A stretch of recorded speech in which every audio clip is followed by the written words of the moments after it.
सभी बहनों को करवा चौथ की ढेर सारी शुभकामनाएं। आइए सुनते हैं करवा चौथ व्रत कथा। बहुत समय पहले की बात है। एक साहूकार के 7 बेटे थे और एक बहन करवा थी।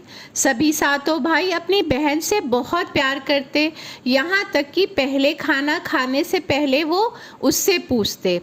एक बार वो बहन ससुराल से मायके आती है। शाम को भाई जब अपना व्यवसाय बंद करके घर आते हैं, उसकी बहन को वो लोग व्याकुल पाते हैं। सभी भाई खाना खाने बैठते हैं, अपनी बहन से भी खाने का आग्रह करने लगते हैं, लेकिन बहन ने बताया कि उसका आज करवा चौथ का निर्जला व्रत है और वह खाना सिर्फ चंद्रमा को देखकर और उन्हें अर्घ्य देकर ही खा सकती है।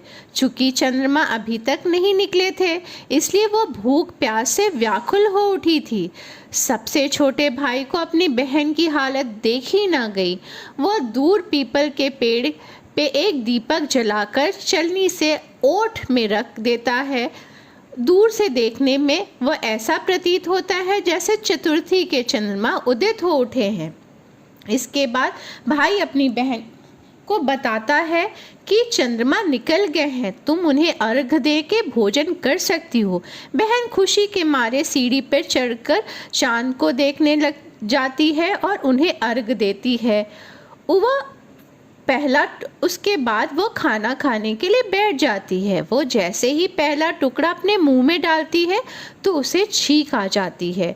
दूसरा टुकड़ा डालती है तो उसमें उसको बाल दिख जाता है, और जैसे ही तीसरा टुकड़ा मुंह में डालने की कोशिश ही कर रही थी तो उसके पति का मृत्यु का समाचार उसे मिल जाता है, जिससे वो बौखला जाती है। उसकी भाभी उसे सच्चाई से अवगत कराती हैं कि उसके साथ ऐसा क्यों हुआ।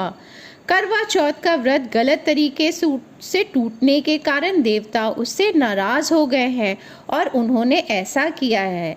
सच्चाई जानने के बाद करवा ने निश्चय किया कि वह अपने पति का अंतिम संस्कार नहीं होने देगी और वो अपने सतीत्व से उन्हें पुनर्जीवित करके रहेगी। वह पूरे 1 साल तक अपने पति के शव के पास बैठी रही, उसकी देखभाल करती रही। उसके ऊपर उगने वाली सुई नुमा घास को वह एकत्रित करती रही।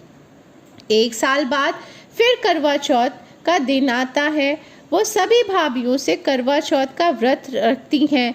जब भाभियाँ उससे आशीर्वाद लेने आती हैं तो वो प्रत्येक भाभी से यम सुई ले लो, पी सुई दे दो, मुझे भी अपनी जैसी सुहागिन बना दो, ऐसा आग्रह करने लगती है। लेकिन हर भाभी उससे अगली भाभी से आग्रह करने को कहती है और चली जाती है। इस प्रकार 6 नंबर वाली भाभी आती है। वो करवा उससे भी यही बात दोहराती है।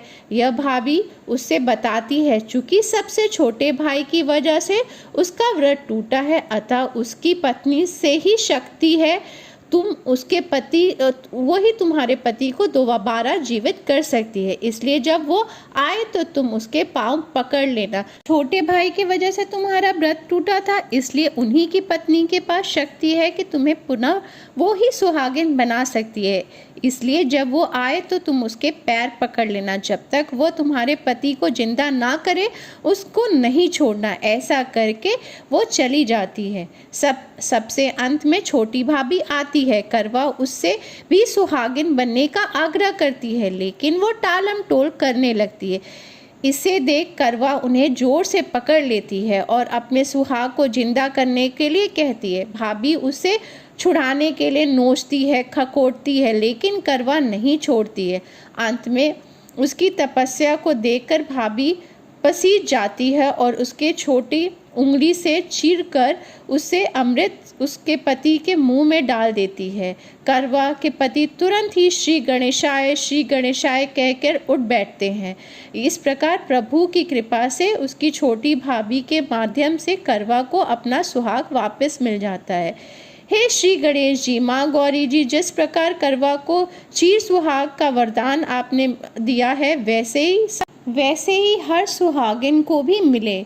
सो बोलिए करवा माता की जय हो, जय हो करवा माता की।